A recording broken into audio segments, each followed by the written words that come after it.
මිනිස්සුන්ටත් ඕනේ සතුරෙන් ජීවත් වෙන්න.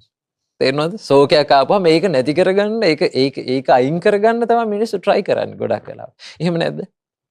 ඔව්.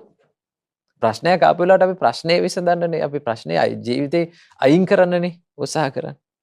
තේරෙනවද? හැබැයි ප්‍රශ්නේ තියෙන්නේ මොකද්ද? ප්‍රශ්නයක් ජීවිතෙන් අයින් කරන්න හදිසි වෙන්න අපි ආයෙත් අපේ ප්‍රශ්නේ තවත් වැඩි කරගන්න.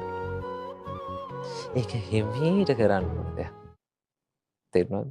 ඒක දක්ෂ විදිහට කරන සමහර වෙලාවට කාලයක් යයි. ප්‍රශ්නේ හිතින් අයින් කරගන්න. නේ? ඒ දුක හිතින් අයින් කරන කාලයක් යයි. සමහර වෙලාවට මිනිසුන්ට කරදර ආපම සාමාන්‍යයෙන් අපිත් එක්ක කතා කරන්න යනකොට ස්වාමීනි මට ඉක්මනට මේක අයින් කරගන්න ඕනේ. ඉක්මනට මට මේ ප්‍රශ්නේ නිදහස් වෙන්න ඕනේ. මට මේ දුක නැති කරගන්න ඕනේ ඉක්මනට. නේ? ඉක්මනට කරන්න ගියොත් කරන්න වෙන්නේ නැහැ. තේරුණාද? හදිස්සි වෙන්න හොඳ නැහැ කිසිම දෙයකට. තේරුණාද? හදිස්සි වෙනවා කියන එකයි අප්‍රමාදී වෙනවා කියන එකයි දෙකක්. දැන් බුදුරජාණන් වහන්සේ දේශනා කරනවා මෙන්න මෙහෙම. කොහොමද? හිස ගිනිගත්තු කෙනෙක් ඒ ගින්න නිවන්න මහන්සි ගන්නවටත් වඩා මේ ජීවිතේ මේ ධර්මය අවබෝධ කරගන්න, සක්කාය දිට්ඨිය දුරු කරන්න මහන්සි ගන්න කියනවා. හරි? මොකක්ද උපමාව?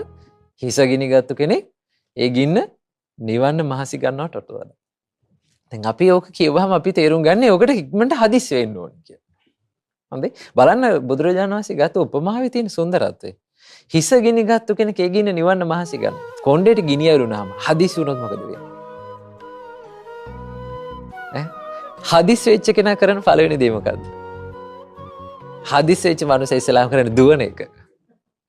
තේරුණාද? කරන්න හොඳම නැති දේ කරන්නේ. හිසට ගිනි ඇරිච්ච වෙලාවට කරන්න ඕනේ පළවෙනි දේ මොකක්ද? හදිස්සි වෙන එක නෙමෙයි.